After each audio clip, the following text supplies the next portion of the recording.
ഡൽഹി പുഷ്പവിഹാർ ശ്രീ ധർമ്മശാസ്ത്ര ക്ഷേത്രത്തിൽ മണ്ഡല മഹോത്സവം സമുചിതമായി ആഘോഷിച്ചു.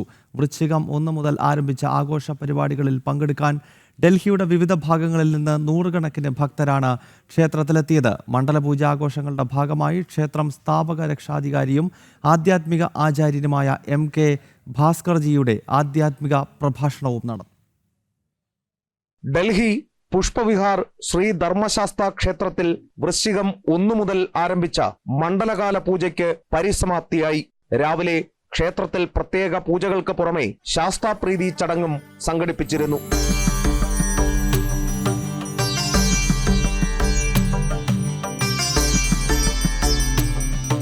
ഞങ്ങളുടെ എല്ലാ വർഷവും നിരന്തരമായിട്ട് എല്ലാ മണ്ഡലകാലങ്ങളിലും ഞങ്ങൾ ഇവിടെ വഴിപാടുകൾ നടത്തുകയും ഓരോ വ്യക്തികളുടേതായിട്ടുള്ള ഓരോ പൂജകൾ ഓരോ ദിവസവും വഴിപാടുകളും മറ്റും നടന്നുകൊണ്ടിരിക്കുകയാണ്. അങ്ങനെ ചെറിയൊരു ക്ഷേത്രത്തിൽ നിന്ന് ഇതൊരു മഹാക്ഷേത്രമായിട്ട് മാറുകയും അതുപോലെ തന്നെ വളരെയധികം ഭക്തജനങ്ങളുടെ ഒരു അനുഭവങ്ങളും ഇവിടെ അവരുടെ ജീവിതത്തിലെ സക്സസിൻ്റെ അനുഭവങ്ങളുമായിട്ട് അവരുടെ വഴിപാടുകളുമൊക്കെ ഈ അമ്പലത്തിൽ നടന്ന് മണ്ഡലപൂജയോടനുബന്ധിച്ച് ക്ഷേത്ര സ്ഥാപക രക്ഷാധികാരിയും ആധ്യാത്മികാചാര്യനുമായ AK ഭാസ്കർജിയുടെ ആത്മീയ പ്രഭാഷണം സംഘടിപ്പിച്ചിരുന്നു.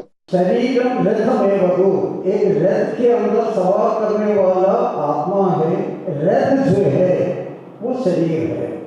सिर्फ आपको नहीं जानना, आपका शरीर जो है आपका आत्मा को सवार करने वाला आत्मा है, उसमें ले जाने वाला आपका शरीर है.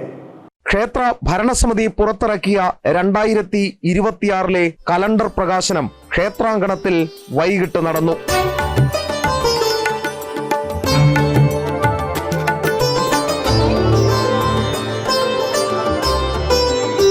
ഡൽഹിയിലെ വിവിധ ഭാഗങ്ങളിൽ നിന്ന് വലിയ ഭക്തജന പ്രവാഹമായിരുന്നു ക്ഷേത്ര സന്നിധിയിലേക്ക്. ജനം, ഡൽഹി.